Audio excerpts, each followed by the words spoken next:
All right, good evening. Today we're going to be learning Maseches Bava Kama Daf Hey. We are starting 10 lines from the bottom on Dalet Amud Beis. We're in the midst of an analysis of various brisas that seem to contrast with our Mishnah. Let's take a look at this one. Tani Reb Chia Esrim V'Arba Avos Nezikin. We began as simple Jews with 4 Avos Nezikin in the beginning.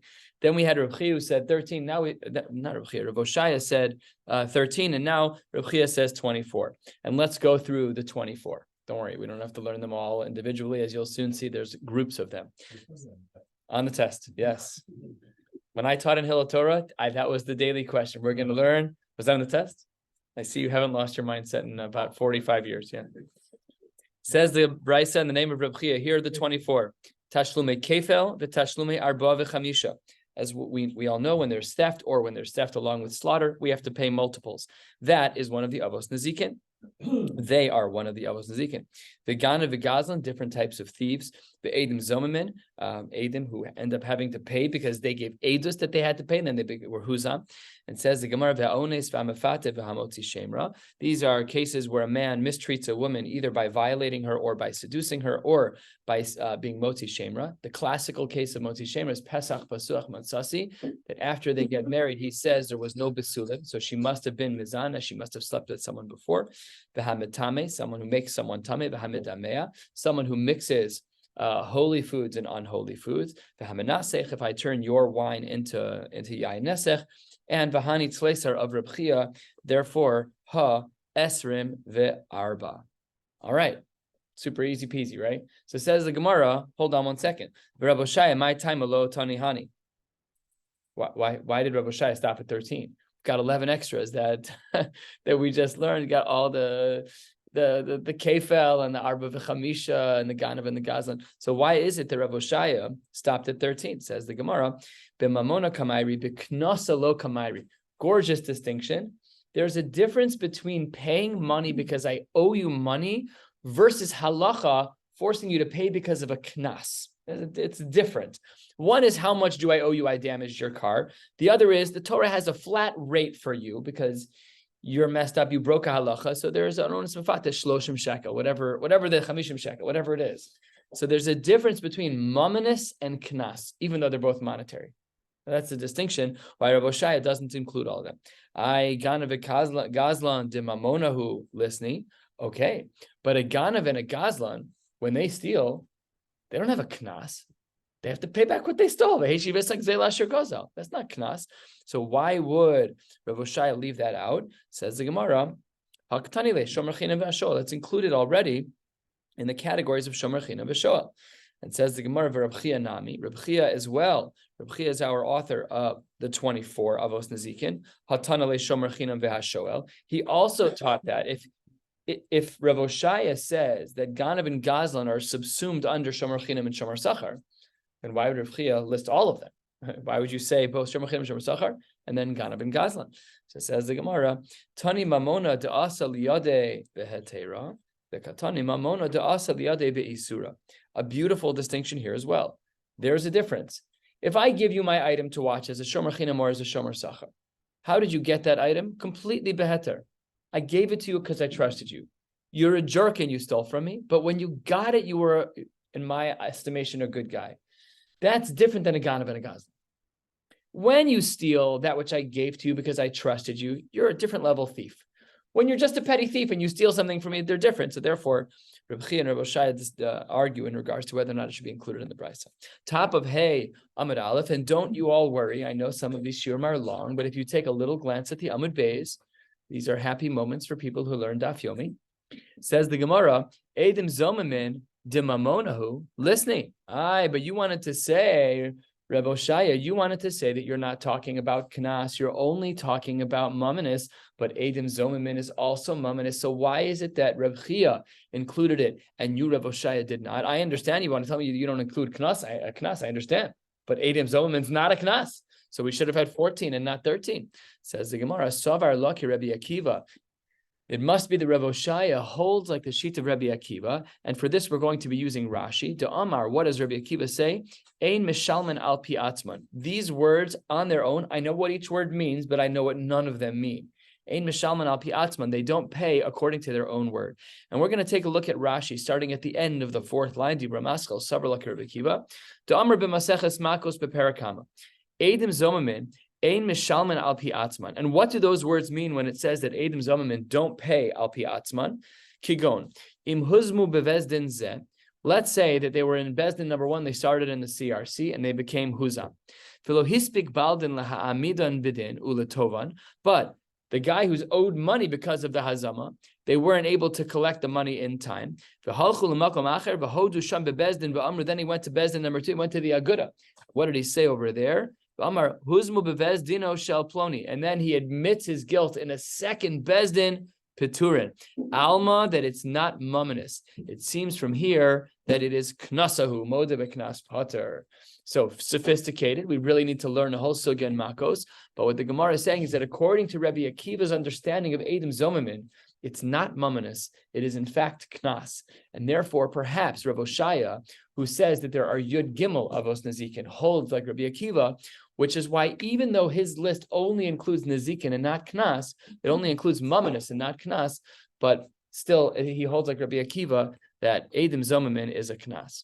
Says the Gemara on Hey Amar Aleph on the second line, if that's true, Isavar Laki Rabbi Akiva, if Rabbi Oshaya holds like Rabbi Akiva, that creates for another problem. Lisni Trey Gavne Shor. We also should have said, like Rabbi Akiva, that there are two different types of Shvarim. Lisni shor da azik shor, v'lisni shor da azik adam. There's a difference, says the Gemara, and we'll soon see that Rabbi Akiva validates this shita. There's a difference between a shor that only injures other shores, he stays in his lane, versus a shor that damages people.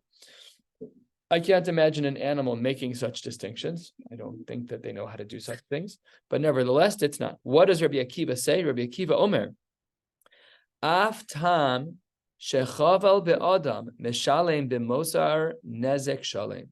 What does he pay? Nezek shalem. Not chati nezek like a shor. When a shor damages a shor, the bailim pay chati nezek. But what does Rabbi Akiva say? When a shor damages a person, he pays nezek shalem.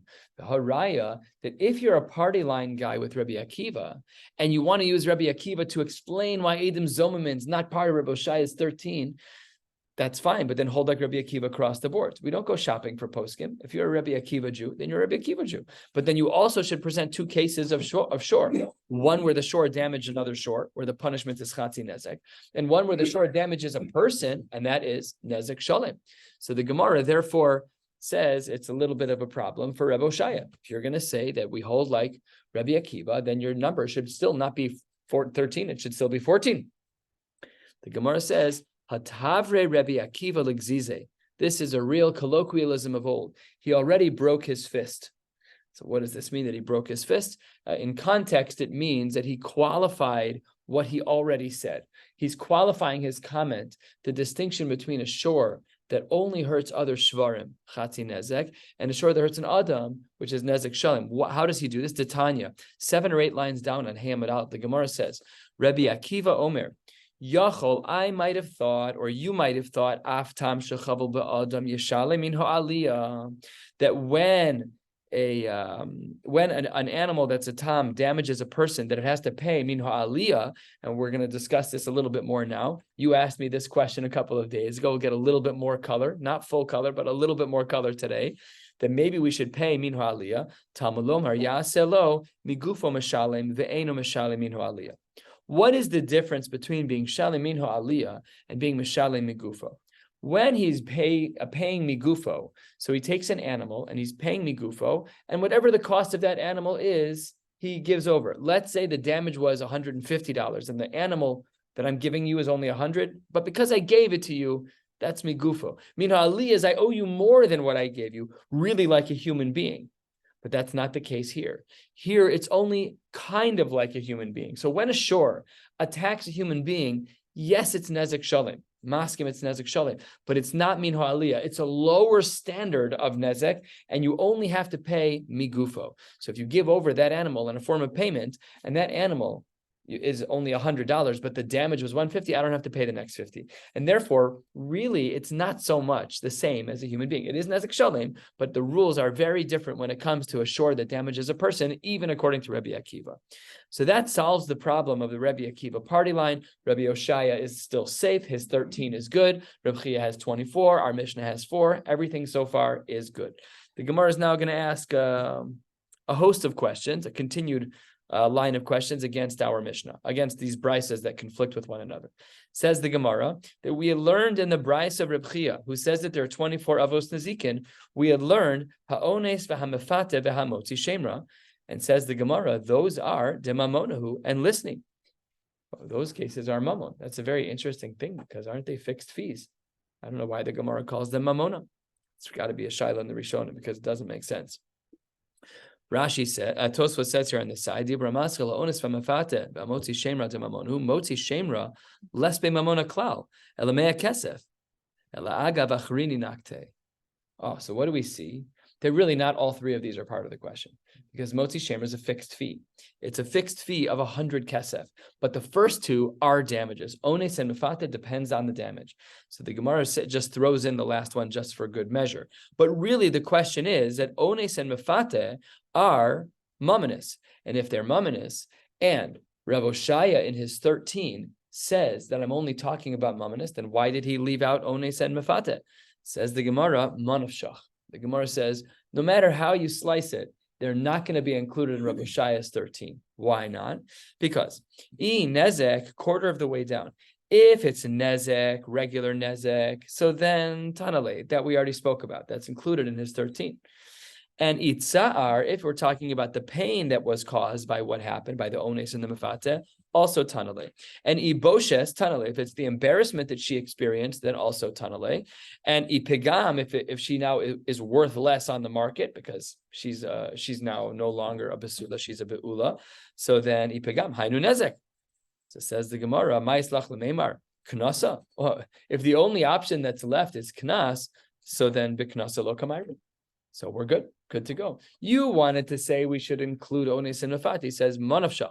No matter what you think it is, if it's nezek, then it's paid for. If it's pigam, everything's paid for. If the only other option is left is knas, that's why I didn't include it in my list. So it's either mamanis, but we already covered it, or it's knas, and I don't include knas. So that's how we get out of this shaila. The Gemara then speaks about the next question, third of the way down.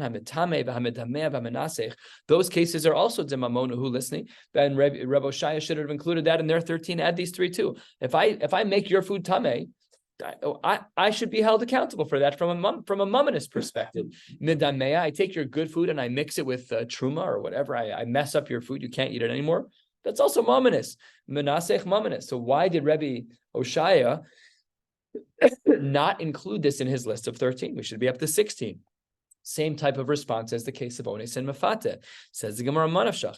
I hezek she'eno nikr shmei hezek. Gotta put on your thinking caps for a second.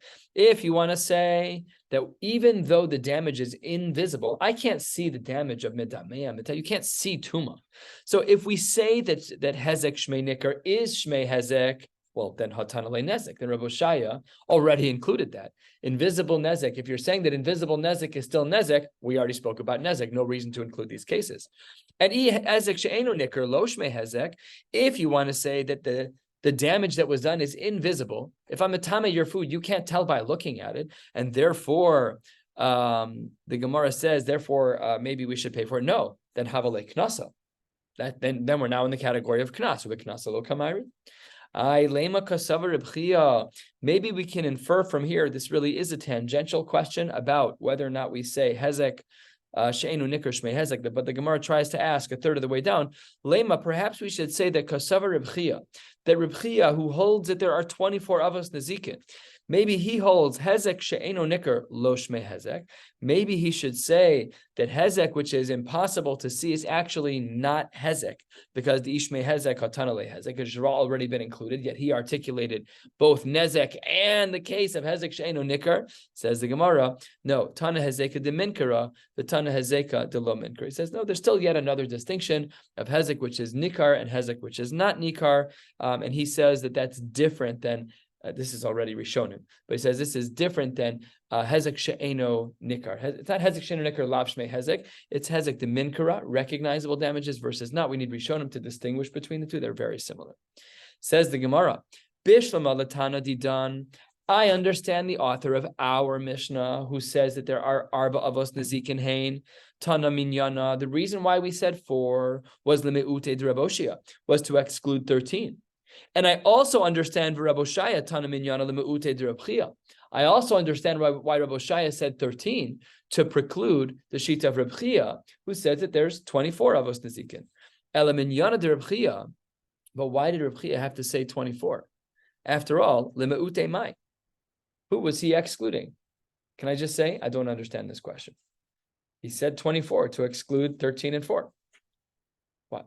But the Gemara doesn't, I'm wrong. The Gemara says that if our Mishnah says 4 to preclude 13, Raboshaya, and Raboshaya says 13 to preclude Rabchia, which is 24, I would have thought, Balabatish, I would have thought that Rabchia says 24 to preclude the others. It's not true. It's not true. The only time you have to say a number is to preclude a greater number. That's obviously what's going on in the Gemara. And therefore, the Gemara says, because there were a couple more things that Reb Chia was leaving out. What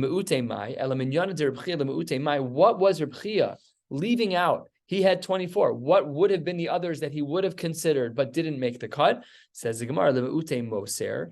This excludes a case of Moser, where I give you over to the government, and therefore you have to pay money. Or umefagel, where I ruin your korban by having machshavos that are not correct by mefagel. I've listening. Why did Reb Chia leave them out? Include them, make it 26. What's the big deal? It's not like you're being cheap on the numbers. You got 24 Abba, you're almost by Hilchos Shabbos already. Like Lamites is pretty large, And if 24 is true, could you imagine a set of Svarim on the shelf like Rabbi Ribiat's Svarim, the 39 Malachos of Shabbos, the 24 Avos Malacha of Nezikin, the 24 Avos Nezikin. It's real. It's halacha l'maisa. We're just Amaratim, we don't learn Choshen Mishpat. But that's real. That's the real deal. That's how we have a kollel in Chicago who dedicates everything, and their whole mornings are dedicated to figuring this stuff out. So why did Reb Chia, who already was up to 24 Avos Nezikin, why did he leave out Moser and Mefagel? Bishlama Mefagel b'kodshim lo kamar. You want to tell me that Reb Chia wasn't talking about kodshim, we left out Mefagel? No problem. Ela Moser, my time a lo tani. But Moser is purely financial. I turned you in. This guy's jaywalking, officer. He's jaywalking. Oh, Mr. Helper, you jaywalk. Giving you a ticket right here. That's Moser. And that's mominous. That's not kodshim. That's not a knas. So says the Gemara, Ela Moser, my time alotani, shiny Moser didibura. How was I Moser on you? I literally told on you. My children do this to each other. I literally told on you. Officer, and then now you're chayav a ticket. So says the Gemara, ubedibura lo kamari. Reb Chia wasn't talking about dibur. Says the Gemara, really? V'ha motzi shem ra. One of the things that you listed is literally only verbal. Motzi Shemer is verbal. Don't tell me that ubedibura lo kamairi. 100% you're dealing with dibur. Motzi Shemer is dibur. So says the Gemara, but Motzi Shemer did dibur who become the katani. So says the Gemara, you're right that Motzi Shemer is dibur, but it's dibur out of concern for a maisa. What is Motzi Shemer? Couple gets married. The Ksuba says, Besul Tada, she's never slept with anyone before, they get married, he doesn't sense any Besulim, and he goes to Bezdin the next day, and he says, that's why we get married on Wednesdays, Thursday goes to Bezdin, he says, Pesach Basuach Matzasi. So it's Motzi Shemer if he's wrong, but it's Motzi Shemer that's about a Maisa. That's the Gemara's response for Dibura, the East Bay Maisahu. When we talk about Motzi Shemer, it's not Stam Motzi Shemer. It's not stam that he did an avera. No, I'm saying that through the Maisa Bia, I can tell that she's Pesach Pasuach Matzasi. And therefore, it's not a regular case of Dibur, a qualification. Elsewhere, there are steers and sugyas. Is Lashon Hara a Maisa or is Lashon Hara a Dibur? Because you're moving your lips. What? It might not be. Motzi Shemer is about an act. Let's say I speak Lashon Hara about you, right? If I speak Lashon Hara, is that a Maisa? And therefore, would there be Malkos? Because we know the Malkos only exists where there's a Lav Sheyesh Bo Maisa. The moving of the lips, ventriloquism versus Lashon Hara, mamish with your lips. Is there a nafkamina? Is there a Maisa versus it's machlokes and sugyas? If we say that lashon hara is actually a Maisa, but the Gemara over here treats motzi shemer purely as a dibur. Edim zomamin. We have another case of dibur. We solved for motzi shemer that was connected to a Maisa, but edim zomamin dibura delespe Maisahu viktani. But you can't tell me you're not talking about dibur because edim zomamin was included in your list. Edim zomamin is actually specifically dibur that's connected to nothing. You Pashut made something up out of thin air. You lied. Imanu hayisem. You're nothing. So how can you say that you're not talking about dibur? So the Gemara says, Hasam afal gav delezbe maisa. You're right, 100% true. There's no maisa related to Edom Zomamin. You're Pashut a liar. Both of the Edom are liars. But Rachmana Karya maisa.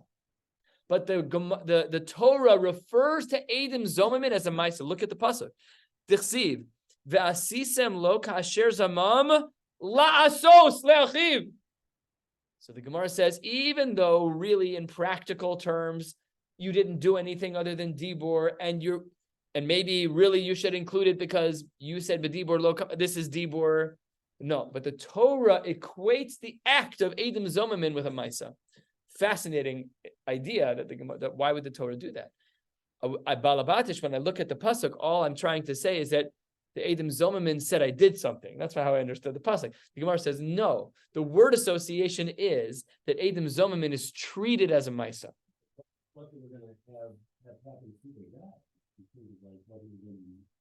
That's the drasha. Asisem lo ka'asher zamam lasos la'achiv.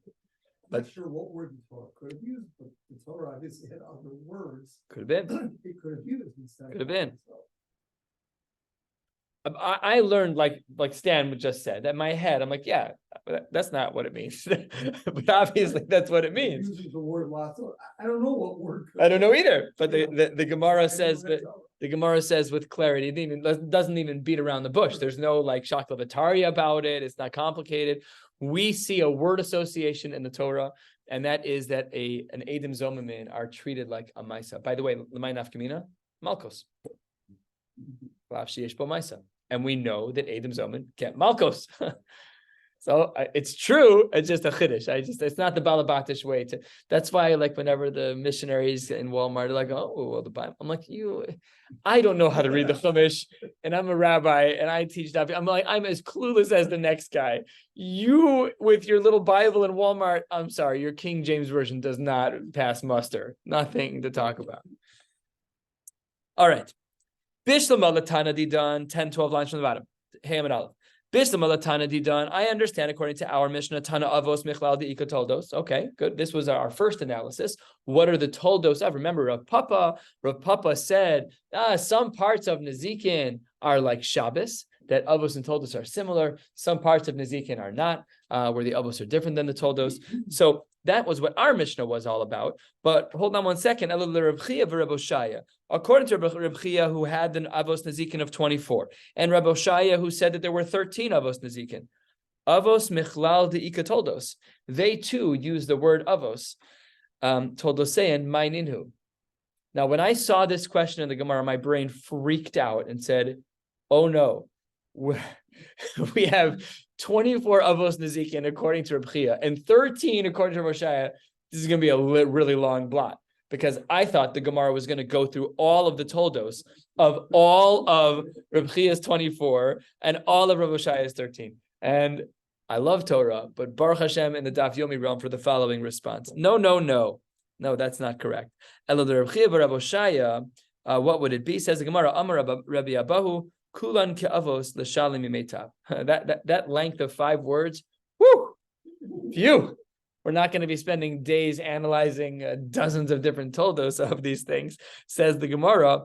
In this case, all we're trying to say is that all of them have the same din l'shalim mimetav, is that when you pay from karka, as we saw in our Mishnah, if you'll recall from the close of our Mishnah on Daf Beis Amud Aleph, we said, Tashlume nezek b'metav haaretz, the word avos in these two Brisas of Reb Chia and Reb Oshaya just comes to tell us that when we are paying with karka, we have to pay mimetav. My taima. Why is it that this is true? Says the Gemara. Asya, because we have a gzeira shava, tachas, nesina, yeshalem, kesef. These 4 words teach us those rules. Rashi goes through some of the details. It's a very, very, very lengthy Rashi. We're not going to learn it in full, but we are going to learn the first couple lines just so you can see what Rashi's doing, what the Gemara is doing. These 4 words, each of them are used to teach us something. So Rashi says, tachas nesina, which is the first of the middle width lines. Tibekulhu ksiv o tachas. It either says in all of these things the word tachas, the gaminan tachas mishor muad. That we have a gzeira shava. Dechsiv be shor tachas shor mahasem mimetav the gomer mishen v'regel dechsiv be metav sedeu avkan metav sheim balashalim karka lenizak b'shvil hazeko magbio mina idis. Okay, so I'm just giving you one drasha, but all of the avos are learned in a similar way. If you have about an hour, you can sit and learn this Rashi and figure it out every word. But the idea that Rashi is highlighting from this Gemara is that there are a lot of gzeira shavas that teach us that all of the avos have the same exact din. That when you are paying karka for damage of an av nezikin, you always pay mimetav sadehu. That brings us to the 2 dots, 5 lines from the bottom of the page. Lo harei hashor ki harei hamave. This is the second line of our Mishnah, our third line of our Mishnah. We had said shor bor mave hever, and then the Gemara said shor is not like mave. So the Gemara says, what my kamar? What was our Mishnah doing when it said that shor is not like mave? The Gemara says, Amar of Zvid Mishmei de Rava, Hachi Ka'amar. Lichtov Rachman Achada Betesi Idach Mine. Maybe the Torah should have only bothered to write one of these 4, maybe only shor, and not bor, mave, and hever. Says the Gemara, we couldn't do that. Hadar Amar Chada Mechada Lo Asya. We couldn't extrapolate either of these from one another. They all had to be learned out individually. And at the final 2 dots on the page, 2 lines from the bottom, V'lo zev ezeh sheyesh behen ruach chayim. That was the next case where we spoke about shor and mave, which have human elements to them. They live, as opposed to a pit and a fire, which don't. So says the Gemara, my kamar. What was the Mishnah trying to do? Last line on Hey Amid Aleph, Amar Rav Misharshi, Mishmei Rava, Hachi Kamar. Here's what our Mishnah was trying to do, turning to the top of Hey Amid Beis. We'll stop at the top line of Vav Amid Aleph, Lichtov Rachmana Tarte. Maybe, says the Gemara, I could have only taught 2 things. Rashi says, shor umave. One thing that's animate and one thing that's inanimate, and maybe that's all I would need. The teisi idach minai, when I can infer the other 2, which is bor and hever. Says the Gemara, hadar amar achad mitarte lo ase. We cannot learn them out from one another. Then the Gemara says a mechudash idea. The Gemara says on Hey Amid Beis on the second line. Check this out. Amar Rava, the kulhu with any one of the items in our Mishnah, shor, mave, and hever. If we couple it with bor, kishadis bor beinaihu. If we had only shor and bor, if we had bor and hever, or bor and mave, then asya kulhu b'mahatzad lebar mikeren. Then I could have learned out every single av from those 2 things. Let's just use shor, for example. If I had shor and bor together, Rava argues, I could have inferred all of the other avos nezikin just from those 2 because of tzara shava shebehen. Rashi, take a look at the length of this Rashi that we are not going to read. Rashi starts 12 lines down or so. Dibra masil v'chulhu. I'll give your eyes a moment to glance the page, and I'll see you tomorrow. You let me know when you're done. What's going on here? Rashi goes through all of the permutations of how the bonding between shor and bor, or hever and bor, or mave and bor, I could have inferred out all of the other ones. The Gemara accepts this at face value. The only one we couldn't learn out from all of this is Keren, because Keren has a huge chiddush that doesn't fit in the tzara shava shebahen, which is mishum deika lemifrach malakulhu shekain muadin mitchilasan. All of the other areas, all of the other avos nezikin can start in a muad state, but not Keren. A horn of an animal doesn't start as a muad. All other things can. You can have an animal that's a serial biter. It always bites fruit when it sees it. Always. An animal walks, always tramples. That's how what they do. They walk. They're muad from the beginning. But a Karen, we don't typically see animals, charging at people. That's not normal. This uproots so many lines of Gemara. Rava just said, I don't need all 4 to be written. It uproots the last 4 lines that we just learned. Chadami Tesi. That's not true. Yes, we can learn Chadami Tesi. We can. Rava says we can. So we have a big machlokes in the Amoraim as to how we understand our Mishnah. Do we say that our Mishnah really requires each shor, bor, mava, hever, a keren, shein, regel? Do we need all of them articulated, or can we infer them from any bond between bor and anything else in our Mishnah? Machlokes between Rav and other Amoraim. What about those who say that keren adifa shekavanaso lahazik afilu keren nami asya? What about those who say that even keren could have been learned out? So says the Gemara, if that's true, if keren was the exception to the rule, why did the Torah go out of its way to write all four? In other words, if Rava's right that I can make all these inferences and I can even include keren, every av can be learned out from bor plus one other thing in our Mishnah from the rules of tzara shavish abehed, then why did the Torah write all four words? It's a great question. So according to Rava, it must be halfway down on Hamid base, the Hilchos Sehen. Each one was taught not to be in the level of Av Nezikin, because Rava already told us we can do bor plus shor to teach us everything. But each one had a unique chiddush de kalacha to teach us. Keren, lechalek bein tama lemuedes. When it comes to keren, there's a difference between an animal that is tam as it relates to its horns versus an animal which is muad as it relates to its horns. Shein v'regel have a huge chiddush, and that's why it was listed in the Brisa, lepotran birshus harabim, that if an animal eats from a public orchard, or if it tramples a vegetable patch in public, it's pater birshus harabim. Bor, what about a bor? A pit in a particular place, liftor boas hakelim. That's if a kli falls in, then you're not held accountable. That's a chiddush. We wouldn't have known that. What about the pit and kelim in regards to Rabbi Yehuda? Well, Rabbi Yehuda the mechayev al niskei kelim bebor liftor boas adam. He says there's another chiddush that if a man falls into your pit, he's pater, because the man should open his eyes. A shtickle responsibility. Get off your phone. We've seen these videos where people are walking in public places and there's like that thing open to bring food to the restaurants in New York, and they just walk right in. They're not paying. Open up, open your eyes, pay attention. That's your fault, says Rabbi Yehuda. Don't fall into a pit. Open your eyes. It's not, don't blame anybody else because you're spacing out. And why is it that we needed our Mishnah on Daf Beis to have Mavet, to have Adam, 3 lines from the bottom, Adam, L'chayevo ba'arba dvarim, to include Nezek, Tzar, Ripui, Boshes, and Sheves, all of those. And what about Eish? Why was Eish, Hever, included in our Mishnah? Liftor Boas HaTamun, to tell you that if I burn your bale of hay, and I didn't know that you were storing important documents inside that bale of hay, the halacha is on pater, according to at least the one shita.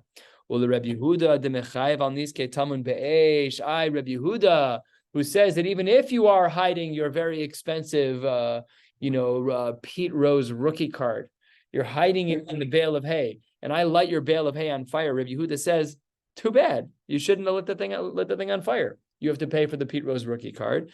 What then does the word Eish come to teach us? And what this will conclude, top of Vav Amud Aleph, niro v'sichsecha avana.